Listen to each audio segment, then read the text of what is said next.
The case broke open in the cold hours before dawn on June 13, 1983, when an 18-year-old woman fled through the industrial edges of Anchorage, barefoot, bruised, and shaking from the cold. She reached the door of a nearby truck driver and gave a fragmented account of a man who had abducted her, held her at gunpoint, and attempted to load her onto a small airplane at Merrill Field. Her words were disordered, but one detail stood out. She had escaped when her captor turned away to prepare the aircraft. She ran until her lungs burned, convinced each passing second that he was behind her. Anchorage officers were accustomed to tense stories from the city's nightlife districts, yet this report carried a strange coherence. Locations, objects, and names spoken with the urgency of someone who had memorized her surroundings while fighting for her life. She described her captor's stutter, his slight build, the cluttered interior of his home, and the trophies lining the basement wall. She recalled the registration number partially, just enough for investigators to connect the fragments to a Piper Super Cub owned by Robert Christian Hansen, a quiet bakery owner known to the local police only from minor incidents years earlier. Hansen's public image seemed incompatible with the severity of the accusations. He was soft-spoken, a churchgoer, a man with a reputation for generosity among neighbors. His bakery stood as a peaceful landmark in northern Anchorage, and he often chatted with customers as he kneaded dough before sunrise. Yet the survivor's account was precise, and her fear was unmistakable.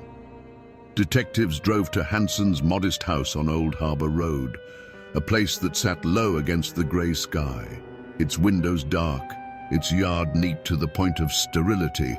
Hansen met them with an almost excessive calm, offering explanations before questions were fully asked. He claimed he had seen the young woman, but insisted she was attempting to extort him. He spoke politely, but there was a faint tremor in his voice, a quiver that did not match his practiced composure. Investigators noted the trophies on the wall: hunting awards, photographs of caribou, maps carefully marked with hand-drawn notations. The officers left that morning without making an arrest, but the atmosphere around the house lingered with unease. Something in Hansen's readiness, his rehearsed politeness, the slight disorder in the basement, the locked gun cabinet, tightened their suspicion. Within days, detectives began comparing Hansen's movements with a series of unsolved cases from the outskirts of Anchorage. Bodies found in remote areas of the Matanuska-Susitna Valley and near the Knik River. The pattern was unsettling. Women disappearing from the city's night districts, later found in the silent stretches of Alaskan wilderness. The survivor's testimony had opened a door. Behind it waited a man whose crimes, long hidden by charm and routine, were finally beginning to surface. Robert Christian Hansen was born on February 15, 1939, in the small farming community of Esterville, Iowa, a landscape of flat fields and winter winds that cut across the town with quiet persistence. His father, a strict Danish immigrant baker, demanded discipline and precision from his son, expecting the boy to mirror his own tireless work ethic. From an early age, Robert lived in the shadow of this stern authority, absorbing commands more often than affection. He grew up withdrawn, marked by a severe stutter that made school a quiet torment.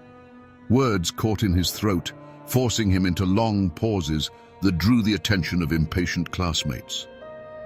The more he tried to speak, the more his jaw locked, his face flushing as the classroom fell into uneasy silence. Laughter came quickly, and it hardened him. Teachers noted his intelligence, but also the tension he carried in his shoulders, as if bracing for criticism at every moment. His acne became another source of humiliation during adolescence, leaving deep scars across his cheeks. In a community that valued athletic confidence and easy sociability, Hansen found himself standing at the margins, watching others form friendships and courtships that he felt were closed to him. He sought refuge in solitary activities, reading, tracing maps, and spending long hours alone in the woods surrounding the town.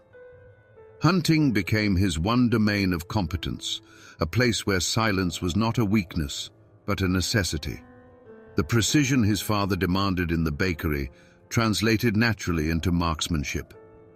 Animals did not mock him. They simply fled or fell. By his late teens, Hansen's resentment deepened into something more fixed. He admired those who moved through life effortlessly, yet believed himself permanently excluded from their world. This mixture of envy and withdrawal culminated in an early act of rebellion.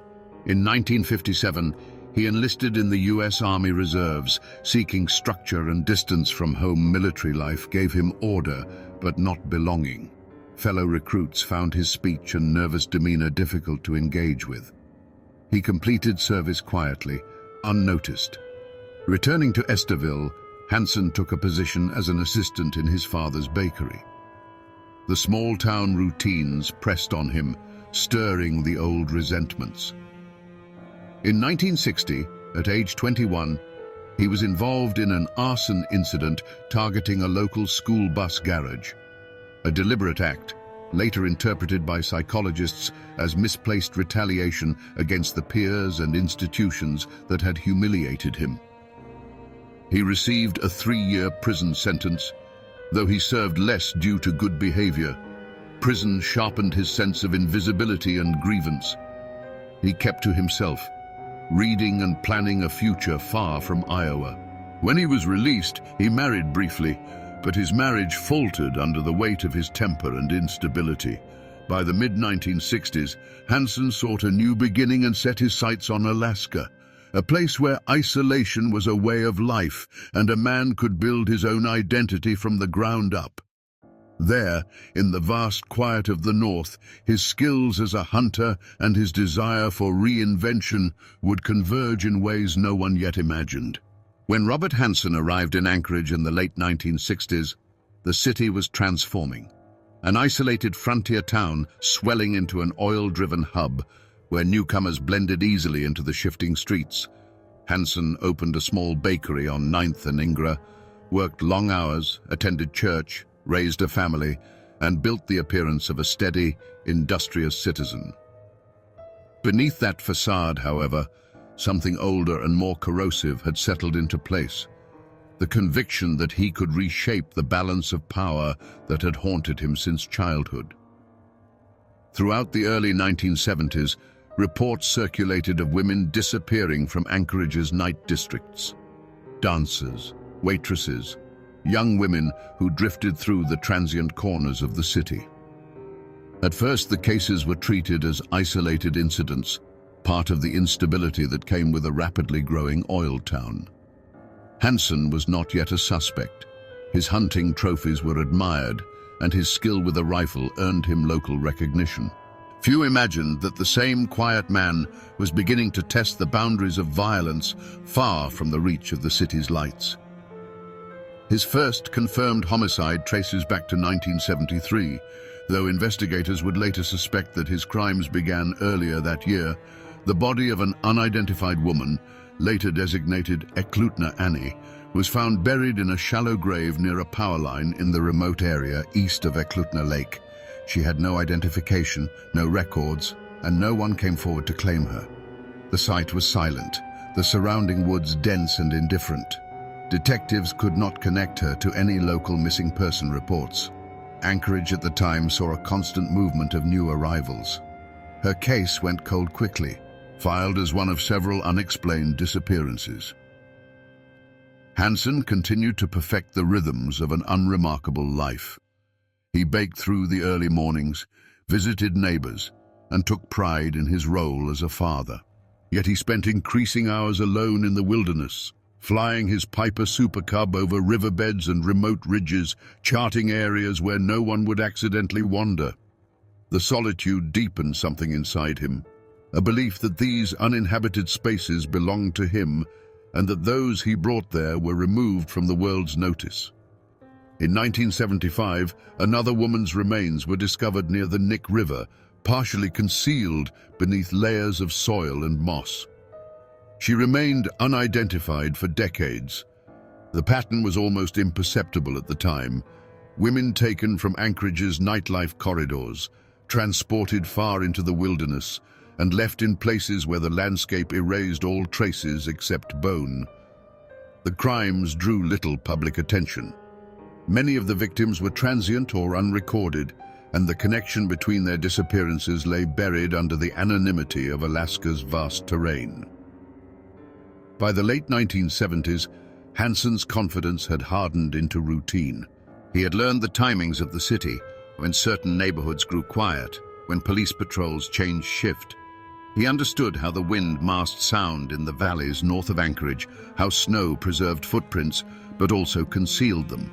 The combination of his aviation skills and intimate knowledge of the wilderness gave him opportunities that investigators would later describe as unprecedented for a local offender.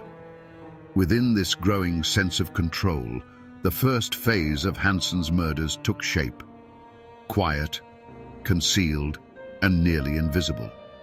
There was no public panic, no connecting thread, only isolated discoveries that slipped into the background of a state defined by its endless, unforgiving distances. The killings had begun, but Alaska had not yet learned to look for him. By 1980, Anchorage had grown into a fractured mosaic of opportunity and isolation. Pipeline workers, seasonal laborers and newcomers crowded its bars and motels, creating a constant flow of people who arrived suddenly and vanished just as quickly. Hansen moved through this environment unnoticed, his bakery thriving modestly, his reputation bolstered by hunting awards and quiet neighborliness. Yet beneath that calm exterior, the pattern of his crimes was solidifying into a deliberate and practiced method. Investigators would later reconstruct these early murders through a combination of forensic evidence, Hansen's eventual confessions, and the geographical consistency of his burial sites. His victims were primarily young women he encountered in the city's nightlife districts, women whose transient circumstances made them vulnerable to disappearance without prompt investigation.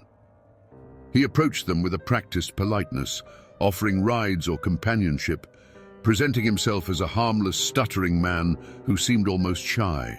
Once they were isolated, the shift in control was sudden and absolute. One of the earliest cases to sharpen law enforcement's attention occurred in 1979 when the remains of a woman were found along the Horseshoe Lake region. The site bore similarities to the earlier Eklutna discovery, a shallow grave, remote terrain, no clear signs of identity. Authorities documented the scene carefully, but without witnesses or matching missing person reports, the case remained unsolved. The stillness of the wilderness shielded Hansen. Snow, thaw, and shifting soil erased the traces he left behind. What defined these first murders was their invisibility. Hansen did not seek notoriety. He sought control, choosing victims who had little social support and leaving their bodies in expanses where discovery was unlikely. He combined his knowledge of aviation with his understanding of the Alaskan frontier, flying for hours over riverbeds and forests that stretched beyond the edges of most maps. The anonymity of these lands became central to his method. Each grave was concealed beneath earth and branches, marked only in his memory, and on a private map he kept hidden, small red X's that would later become the key to understanding the scale of his crimes. During this period, Hansen also refined the behavioral patterns that made him appear harmless to the community. He volunteered occasionally, maintained long-term customer relationships, and continued to win local and national hunting competitions. His trophies, massive antlers, mounted heads, and photographs of remote excursions decorated his home and shop. They reinforced the image of a disciplined outdoorsman, a man who respected the land and took pride in tradition. This duality, the baker and the hunter, shielded him from suspicion even as the number of missing women grew. By 1981, the Anchorage Police Department and the Alaska State Troopers began noticing subtle consistencies. Victims last seen in the same clusters of streets, disappearances occurring during Hansen's known periods of activity, occasional reports from survivors who described a middle-aged man with a stutter and a quiet demeanor. Yet none of these fragments coalesced into a clear picture. Anchorage was too transient, the wilderness too vast, and the victims' lives too precarious for investigators to establish definitive links. The early victims remained shadows in case files, labeled Jane Does, their identities unknown, their stories reconstructed only through fragments. Hansen moved between the city and the wilderness with increasing confidence, convinced that the land itself protected him. In these first years, he was still learning the limits of risk, testing how far he could push without drawing notice. He would soon cross that boundary, setting the stage for the escalating violence that defined his later killings. By the early 1980s, Hansen's methods had settled into a chilling consistency. He blended routine with predation, moving between Anchorage's quiet domestic life and the shadowed periphery where the city's most vulnerable women worked. His stutter, which had once isolated him, became a calculated advantage. Many victims remembered him as timid, almost apologetic, a man who did not seem capable of violence until the moment the balance of power shifted irreversibly. His first murders formed a pattern investigators would only understand years later.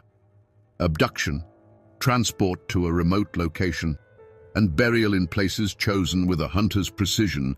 Hansen favored regions near the Knik River, Eklutna, and the Matanuska-Susitna Valley, areas where dense undergrowth and shifting soil hid traces for seasons at a time. He studied these landscapes as though mapping private territory, flying low in his Piper Super Cub, tracing riverbeds and glacial valleys that remained untouched even by experienced outdoorsmen. For Hansen, these places were not merely remote. They were controlled environments, extensions of his will. In 1980, when construction workers found human remains near Seward Highway, the discovery briefly stirred concern. The victim, later identified as Joanna Messina, had vanished months earlier. The cause of death was consistent with the earlier cases, though investigators had yet to see the emerging pattern. That same year, the body of Sherry Morrow, a young dancer last seen in Anchorage, was found near the Knik River. She had been missing for months. The forensic details were sparse, but they suggested that she had been killed elsewhere and transported to the burial site with deliberate care. Despite these discoveries, Anchorage's law enforcement struggled to unify the cases.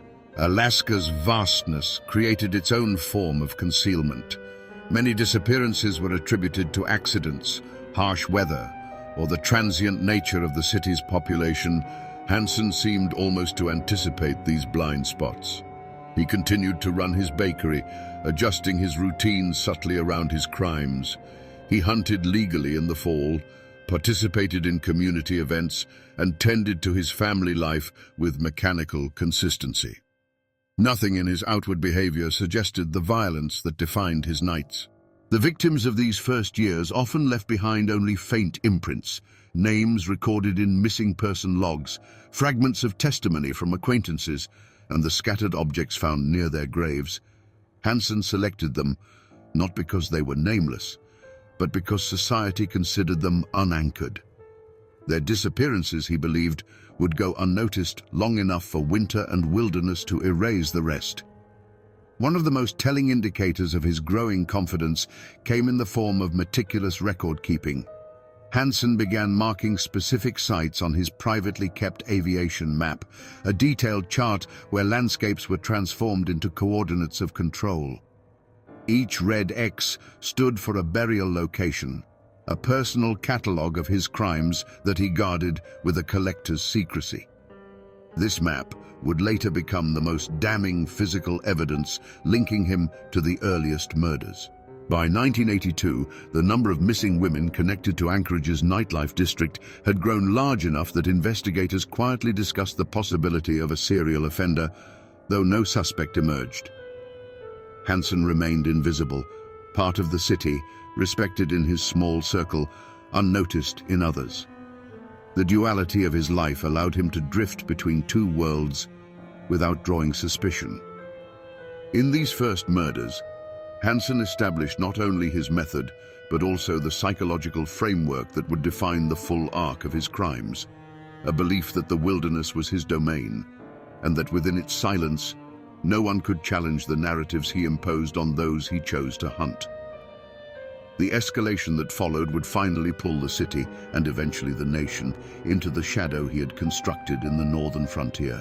By 1982, Anchorage had entered a period of uneasy expansion. Oil money, transient workers, overcrowded bars, and long winter nights that left entire neighborhoods in shadow.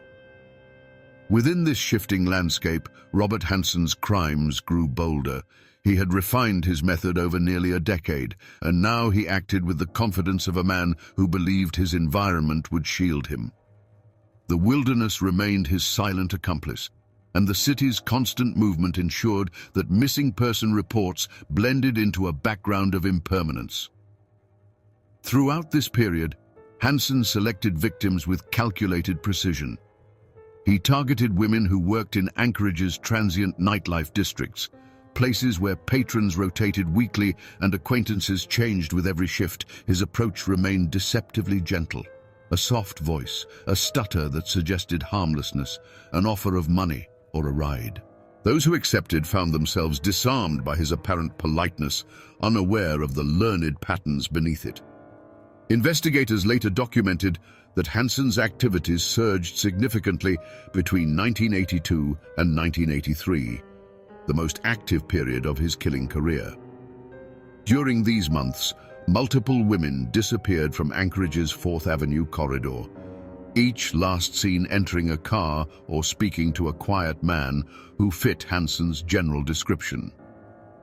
Some survivors would recall him years later, a man who spoke hesitantly but moved with certainty once the doors were locked. Hansen's confidence was rooted not only in experience, but in the practical freedoms Alaska offered. He was an accomplished pilot, trusted by aviation clubs and local hunters. His plane, a Piper Super Cub, allowed him to transport victims far beyond the reach of roads, deep into the glacial valleys and braided riverbeds north of the city. These flights became central to his escalating violence.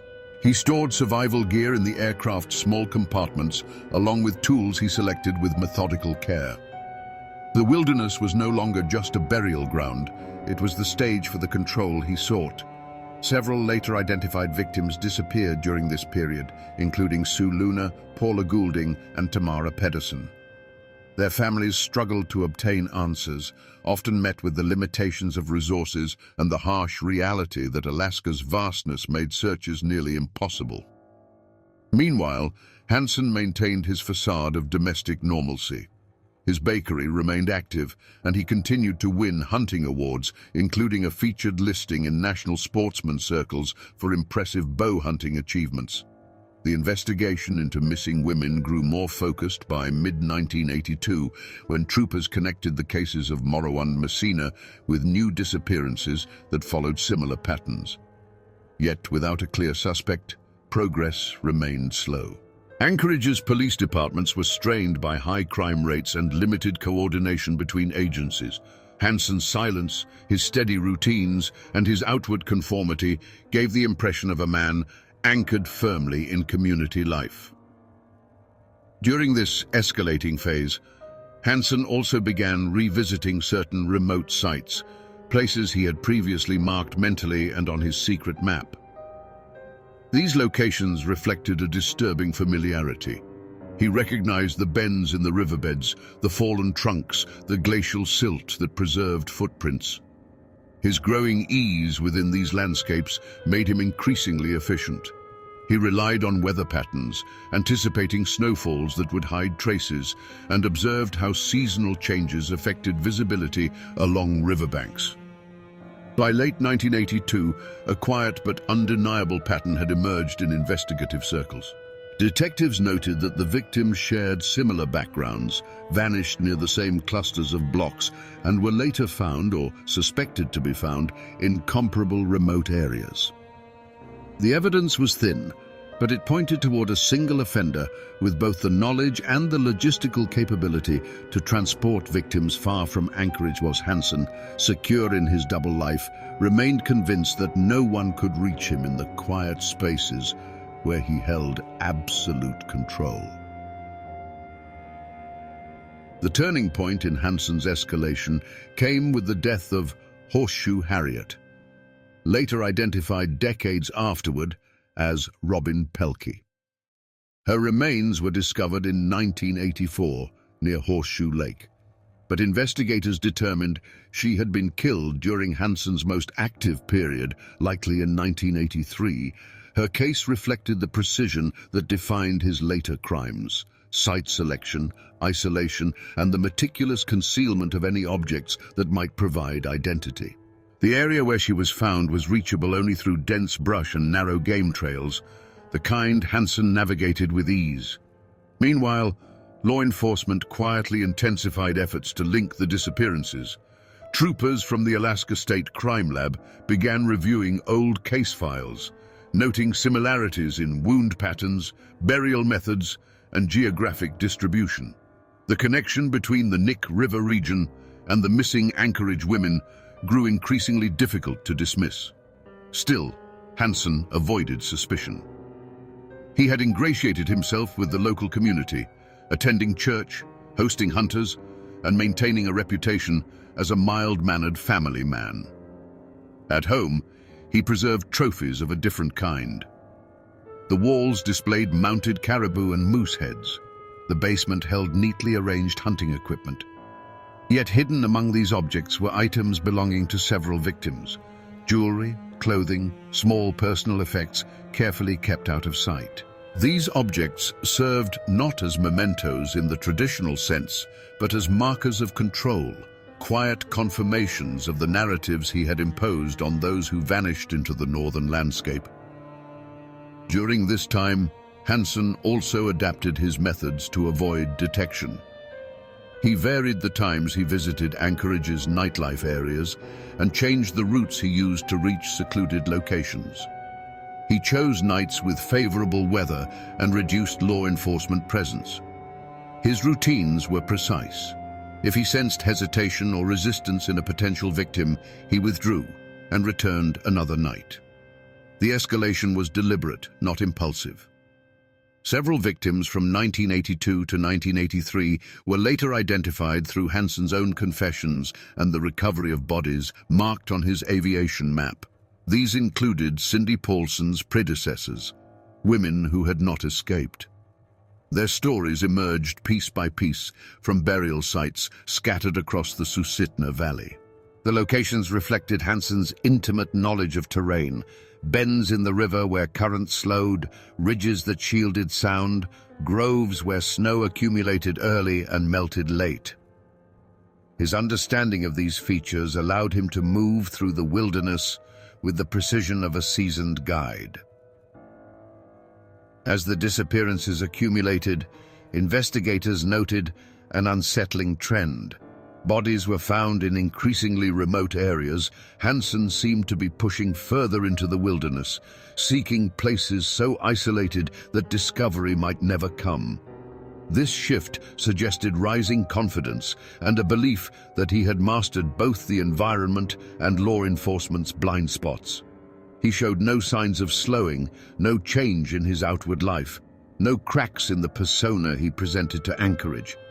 The escalation reached its height by mid-1983, when at least 4 women disappeared in rapid succession. This increase drew renewed attention from the Alaska State Troopers, who quietly assembled a task force to examine the possibility of a serial offender. Still, Hansen remained off their radar, until the testimony of a single survivor would expose the hidden architecture of his crimes. The event that ultimately exposed the full extent of Hansen's escalation occurred in June 1983, when Cindy Paulson, an 18-year-old who had been abducted and tortured, escaped from Hansen and ran barefoot through Anchorage's industrial district. Her account, detailed, coherent, and delivered with the certainty of someone who knew she had narrowly escaped death, became the first breakthrough in a decade of hidden crimes. Paulson described Hansen's home, his basement, the weapons he used, and the precise sequence in which he attempted to transport her to Merrill Field, where his plane waited. She remembered the interior of his house, including the trophies lining the walls and the stutter in his voice. Investigators found her story credible, particularly because several elements matched reports from earlier, unconnected cases. This testimony forced troopers to revisit their existing files with greater urgency. The similarities between Paulson's description and the earlier disappearances became undeniable. They reviewed ballistic evidence from recovered bodies, mapped burial sites, and cross-referenced Hansen's known hunting excursions with dates of disappearances. His pattern of chartering flights and traveling to remote areas aligned too closely with the geography of the crimes to ignore. By late 1983, troopers executed a search warrant at Hansen's Anchorage home.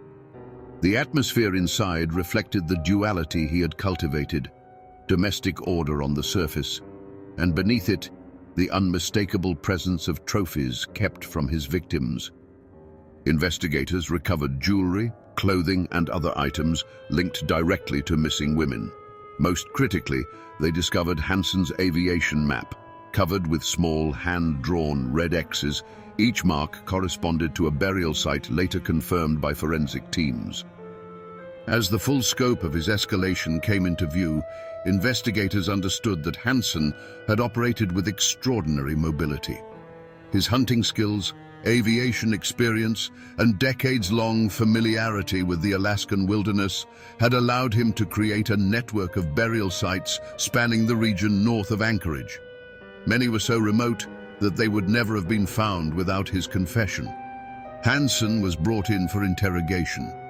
At first, he maintained his innocence, claiming that the jewelry belonged to customers or acquaintances, but confronted with irrefutable evidence, ballistics matches, survivor testimony, items found in his home, he began to yield. His confessions were slow and measured, reflecting a man who had long believed the wilderness would keep its secrets. He mapped burial sites for investigators, guiding them to locations where teams recovered remains of multiple victims. The escalation of his crimes had ended not through a lapse in his method, but through the survival of a single victim who refused to be silenced.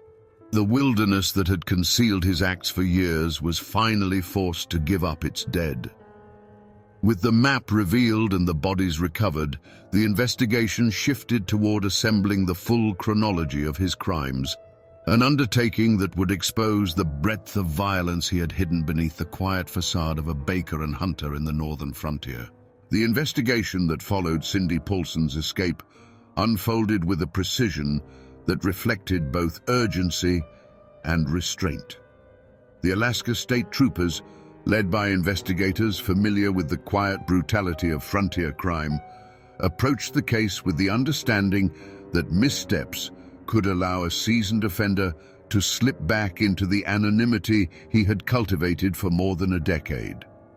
Their first task was to verify every detail Paulson provided: locations, timeline, objects, and mannerisms. Her testimony held firm under scrutiny. It was the first solid thread in a fabric of fragments long dismissed as unrelated. Trooper Greg Baker, among the first to respond, noted inconsistencies between Hansen's initial statements and the evidence gathered from Paulson. Meanwhile, Officer Dave Barnard compiled earlier disappearances from Anchorage's nightlife districts. These files, when laid side by side, revealed a disturbing consistency. Women of similar age, last seen in the same small set of streets, later found near remote wilderness areas, accessible primarily by someone with off-road or aerial capability. To strengthen their case, investigators sought help from experienced profiler John Douglas of the FBI's Behavioral Science Unit. Douglas reviewed the crime scenes, victim profiles, and the geography of the burial sites. His assessment pointed toward a local man with hunting experience, a history of social isolation, and a deep familiarity with Anchorage's wilderness, traits that matched Hansen with unsettling accuracy. Douglas noted the significance of Hansen's stutter and his dual life as baker and hunter, emphasizing how such characteristics could deflect suspicion while enabling predatory behavior. Armed with Paulson's testimony, forensic reports, and Douglas's profile, troopers moved to gather evidence substantial enough to secure a search warrant. Surveillance of Hansen began quietly. Investigators watched his routines, noting the precision with which he tended to his bakery and the regularity of his movements. Every hour seemed accounted for, yet this rigidity only strengthened their suspicion. His life was structured, but within that structure lay opportunities to disappear into the wilderness. The breakthrough came when detectives matched ballistic evidence recovered from earlier bodies to weapons registered to Hansen. This connection provided the missing legal foundation. On October 27, 1983, a search warrant was signed, authorizing a full raid of Hansen's home, bakery, aircraft, and vehicles. The operation required careful coordination to prevent Hansen from fleeing, as his skills as a pilot made escape a real concern. That morning, troopers arrived at Hansen's home just as the light edged over the Anchorage horizon. Inside, they found a meticulously ordered domestic space, clean counters, carefully arranged tools, and the faint smell of flour from the bakery. But beneath this facade of normalcy, concealed compartments revealed items investigators had only feared existed. Jewelry, linked to missing women, lay wrapped in cloth, preserved like artifacts from a private archive. Firearms matching ballistics evidence were hidden in locked cases. And then they found the aviation map, the heart of the investigation. Pinned to a board, the map showed wilderness regions north of Anchorage marked with red X's. Each mark corresponded to locations where bodies had been found, or where bodies would soon be unearthed. The map, silent and methodical, spoke more clearly than any confession Hansen could give. With this discovery, the investigation shifted from suspicion to certainty. The final phase had begun. After the raid, the evidence was catalogued with meticulous care. Troopers moved methodically through Hansen's house and bakery, photographing every object, preserving each item with the understanding that the smallest detail might reveal another connection. The jewelry found in his bedroom formed the most immediate chain of association. Rings, necklaces, and small personal items tied directly to women listed as missing family members later confirmed these pieces belonged to victims whose disappearances had long haunted Anchorage's transient quarters. The firearms were even more incriminating. Ballistic tests showed that Hansen's weapons matched bullets recovered from several bodies, including Sherry Morrow and Paula Goulding. This evidence eliminated any remaining doubt. The quiet baker who won hunting awards had been using those same weapons to kill women he later buried in the wilderness he claimed to love. As the evidence mounted, Hansen maintained a facade of polite bewilderment. When brought in for questioning, he denied any involvement, insisting that the jewelry had been given to him or left behind by customers. But investigators noticed cracks in his composure. His stutter became more pronounced, and his hands trembled. He avoided eye contact when confronted with photographs of the map. To build the strongest case possible, troopers decided to confront Hansen with a strategy of mounting pressure. They presented him with each piece of forensic evidence, each testimonial fragment, each recovered object. At first, he attempted to explain the coincidences away, but when shown the marked aviation map, carefully removed from his home and set before him with each red X visible, his demeanor shifted. The silence in the room seemed to close around him. The interrogation unfolded over hours. Troopers, Maxine Farrell, Floth, and others worked in coordinated rhythm, presenting evidence, allowing silence to settle, and then pressing again. Finally, Hansen's resolve weakened. Facing overwhelming proof and the likelihood of numerous murder charges, he moved from denial to negotiation. He agreed to confess under the condition that prosecutors limit the number of charges and protect his family from public scrutiny. His confession was measured, almost detached.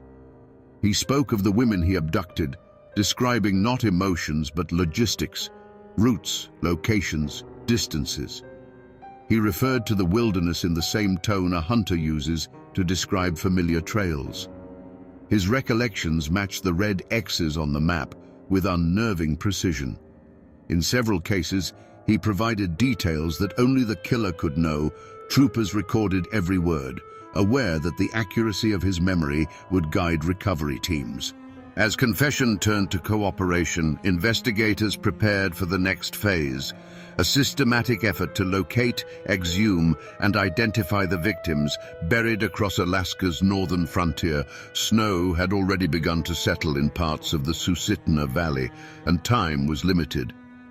Forensic teams, guided by Hansen's statements and the map, began planning expeditions to the remote sites where the land concealed years of violence.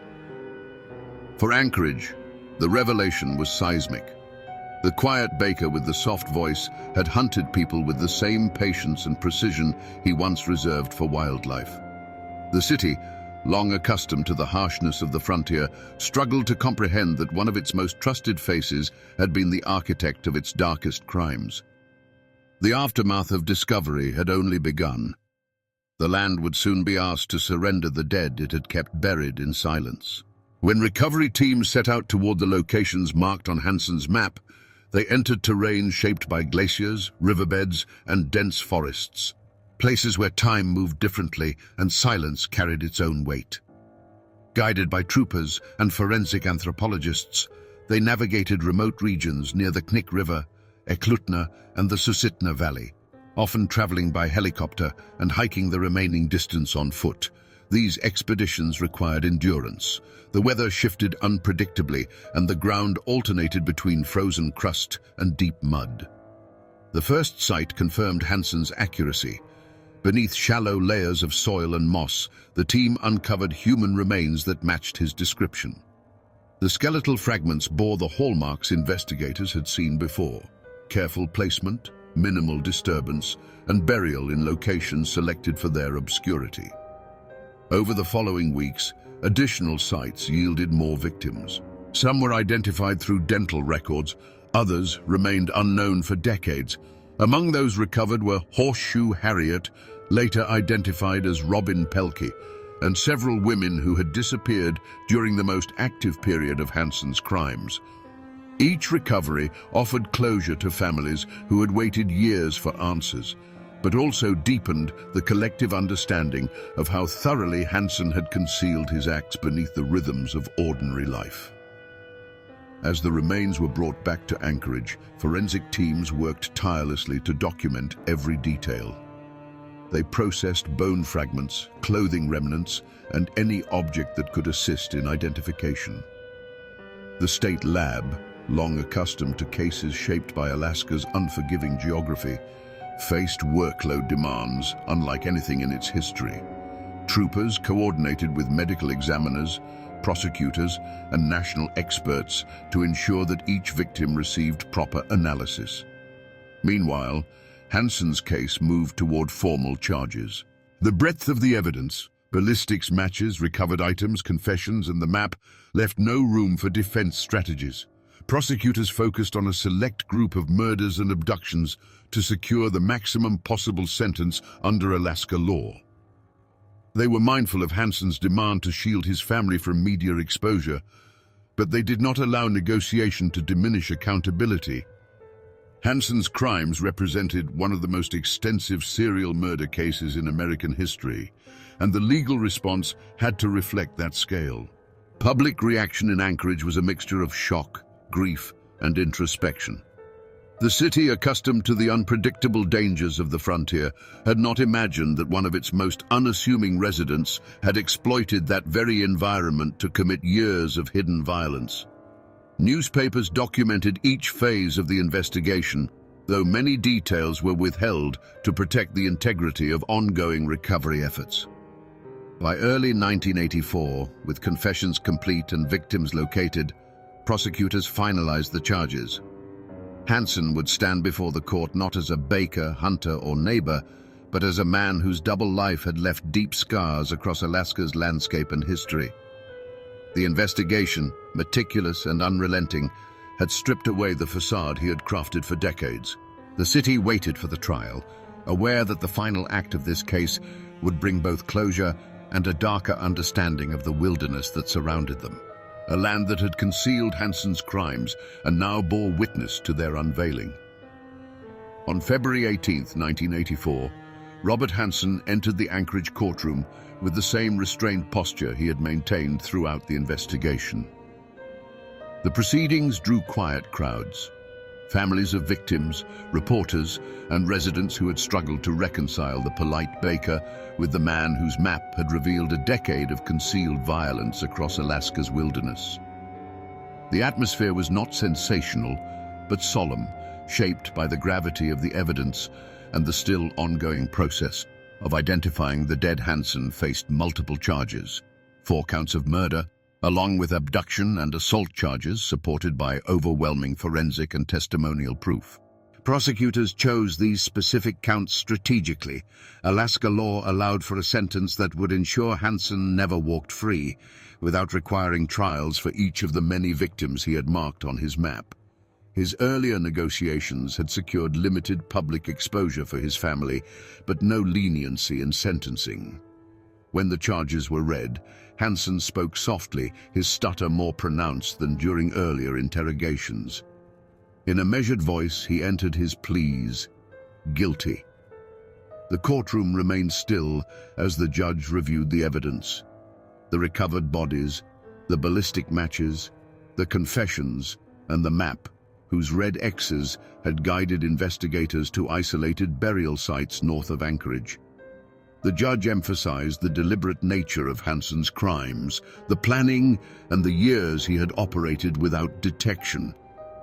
Hansen received a sentence of 461 years plus life, without the possibility of parole. It was a symbolic measurement designed to reflect not only the confirmed victims, but the larger pattern of predation that had emerged from forensic and testimonial records. He was transferred to the maximum security facility in Seward, where his life would unfold behind concrete walls, far removed from the wilderness he once navigated freely. For Anchorage, the sentencing marked the final rupture in a long-hidden narrative. The city's residents carried a complicated mixture of relief and unease. Hansen had been captured, yet the land still held traces of those he had taken into its silence. Recovery efforts continued, and families waited for news that might finally give them certainty. In the courtroom's final moments, Hansen remained expressionless. He asked for no forgiveness and offered no final explanation. His double life, baker and hunter, neighbor and predator, had ended not with resistance, but with a quiet admission, delivered in the same calm voice that had allowed him to move unnoticed through the city for years.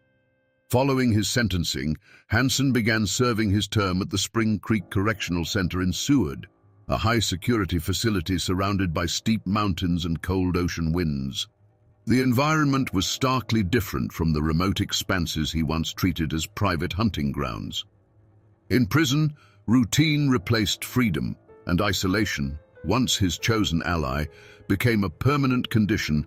Hansen remained largely withdrawn.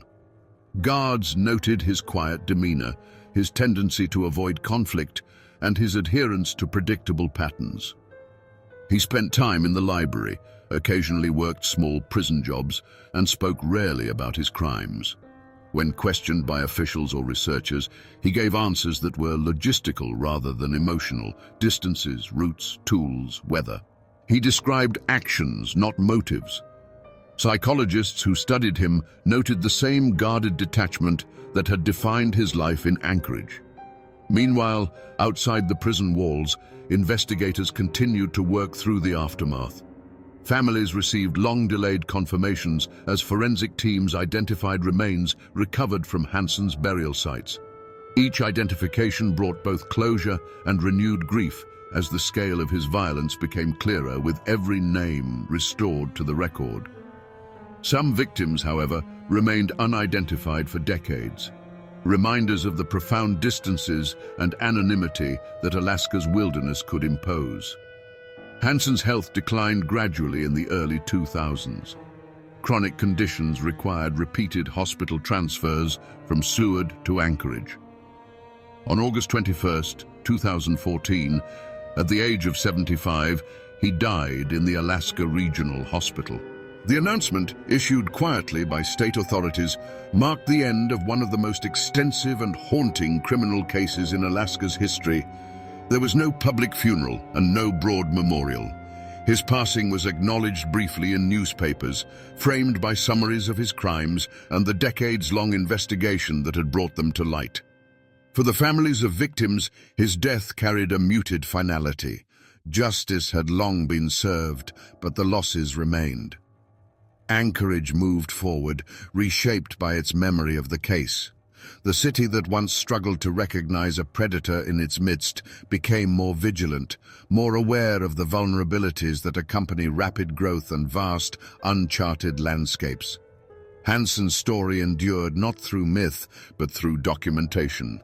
Maps, files, testimonies, and the silent graves that investigators painstakingly uncovered. In the end, the wilderness that had concealed his crimes for years outlasted him. It remained unchanged, indifferent, a stark reminder of how deeply silence can hide the darkest acts of human design.